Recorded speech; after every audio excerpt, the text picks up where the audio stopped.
Daf Yomi, Tractate Bava Metzia, page 83a, top of the page with the words Va'afilu bimakom midron nami, etc. And even on an inclined plane, this works out well where there is no evidence. In other words, in a case without witnesses, but where there is evidence, let him bring evidence and be exempt. Why then is he forced to take an oath, as it is taught in a Braita? Isi ben Yehuda says, with regard to the verse, and it died, or was hurt, or driven away without an eyewitness, an oath of the Lord shall be between them. Exodus 22, 9 and 10. That one can infer from here that if there is an eyewitness, let him bring evidence and be exempt. The Gemara previously cited Rabbi Elazar's answer to the apparent contradiction between the statements of Rabbi Meir, which was followed by an analysis of the various opinions of the Tanaim. The Gemara presents a different interpretation, and Rabbi Chia bar Abba says that Rabbi Yochanan says there is no difficulty with the oath proposed by Rabbi Meir, as this oath is a decree of the sages for the betterment of the world. The reason for this oath is that if you do not say so, that an unpaid bailee who broke the barrel in transport can exempt himself by means of an oath, you will have no person who will be willing to transport a barrel from one place to another, due to the fear that it might break and he will have to pay. The Gemara asks, how exactly does he take an oath? Rava said that the phrasing is, I take an oath that I broke it unintentionally. And Rabbi Yehuda came to say, an unpaid bailee takes an oath, while a paid bailee pays, this one in accordance with his law, and that one in accordance with his law. And Rabbi Elazar came to say, yes, there is a tradition in accordance with the opinion of Rabbi Meir, but I wonder whether both this one and that one can take an oath. Granted, an unpaid bailee takes an oath that he was not negligent with regard to the barrel, but why does a paid bailee take an oath? Even if he was not negligent, he is still required to pay. And even with regard to an unpaid bailee, this works out well, if the barrel was broken on an inclined plane, but if it broke not on an inclined plane, but under different circumstances, how can he take an oath that he was not negligent with it? And even on an inclined plane, this works out well. There is no evidence. But where there is evidence, let him bring evidence and be exempt, as it is taught in Braita. Isi ben Yehuda says, with regard to the verse, and it died, or was hurt, or driven away without an eyewitness, an oath of the Lord shall be between them. Exodus 22, 9, 10. That one can infer from here that if there is an eyewitness, let him bring evidence and be exempt. The Gemara relates, there was a certain man who transported a barrel of wine in the market of Mahoza and broke it on one of the protrusions of a wall in Mahoza. The case came before Rava, who said to him, with regard to the market of Mahoza, people are generally found there.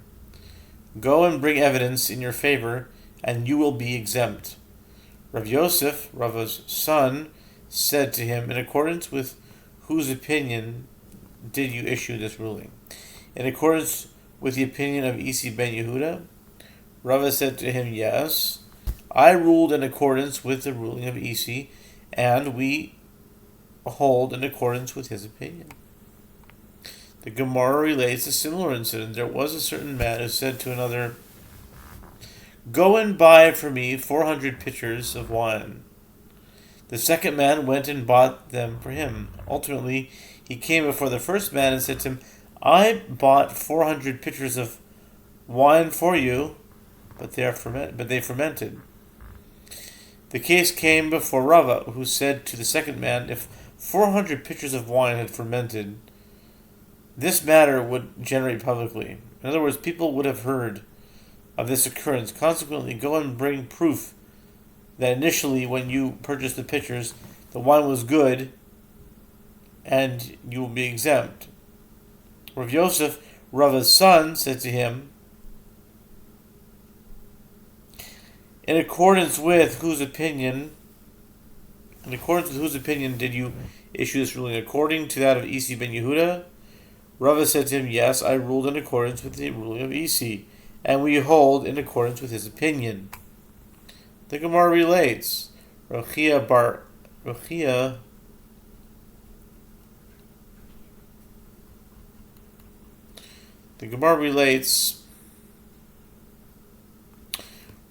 Yosef issued a decree in the city of Sikra, where he was the presiding sage with regard to those who carry loads on a pole, and the item breaks, they must pay half. What is the reason? Such a pole is used to carry loads that are too much for one individual to carry and too little for two. Consequently, this breakage is close to an accident and equally close to negligence, and therefore they compromise with the payment of half liability.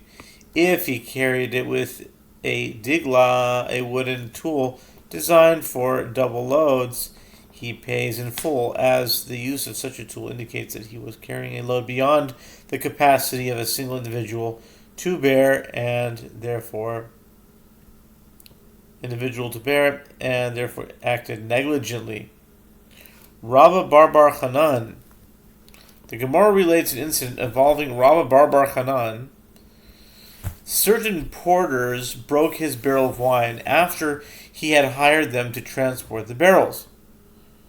He took their cloaks as payment for the lost wine. They came and told Rav. Rav said to Rabba Bar Chanan, "Give them their cloaks." Rabba Bar Chanan said to him, "Is this the halacha?" Rav said to him, "Yes, as it is written, that you may walk in the way of good men." Proverbs 2:20. Rabba Bar Chanan gave them their cloaks. The porters said to Rav, "We are poor people, and we toiled all day, and we are hungry, and we have nothing." Rav said to Rabba Bar Chanan, "Go and give them their wages." Rabba Bar Chanan said to him, "Is that the halacha?" Rav said to him, "Yes, as is written, and keep the path of the righteous." Proverbs 2:20. This completes the parak of Sofer es ha'umnin, Hadron alach Sofer es ha'umnin. And we start a new chapter, Sofer Sapoalim, with a new Mishnah, continuing on 83a, new chapter, Sofer es ha'poalim. With regard to one who hires laborers and tells them to rise exceptionally early and to continue working until exceptionally late. If this is in a locale where laborers are not accustomed to rising so early or to continuing to work so late, the employer is not permitted to compel them to do so. If a locale where employers are accustomed to feeding their laborers, the employer must feed them. If they are in a locale where an employer is accustomed to providing their laborers with sweet foods, he must provide such food. Everything is in accordance with the regional custom in these matters. There was an incident involving Rabbi Yochanan ben Metzia, who said to his son, "Go out and hire laborers for us." His son went to hire them and pledged to provide sustenance for them as term of their employment without specifying the details. And when he came back to his father And when he came back to his father and reported what he had done, Rabbi Yochanan ben Metzia said to him, "My son, even if you were to prepare a feast for them like that of King Solomon in his time, you would not have fulfilled your obligation to them. So, as they are the descendants of Abraham, Isaac, and Jacob, rather, before they begin engaging in their labor, go out and say to them the stipulation that food will be provided on the condition that you have the right to claim from me only a meal of bread and legumes, which is the typical meal given to laborers." Rabbi Shimon ben Gamliel says Rabbi Yochanan ben Mattia's son, did not need to state his condition, as the principle is that everything is in accordance with the regional custom.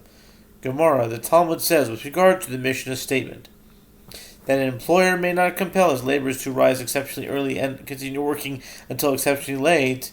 The Gemara asks, isn't this obvious? By what right can he force them to do so? The Gemara explains, no, the Mishnah's ruling is necessary only in a case where the employer increased their wages and beyond the standard that in that place. Lest you say that the employer could not say to the laborers, the fact that I increased your wages was with the understanding that you would rise early and continue working late for me. The Mishnah therefore teaches us that the laborers can say in response to the employer, the fact that you increased our wages was with the understanding that we would perform quality work for you, not that we would work longer hours. On Rish Lakish says, and now we're looking at the top of A3b, which we'll say for next time.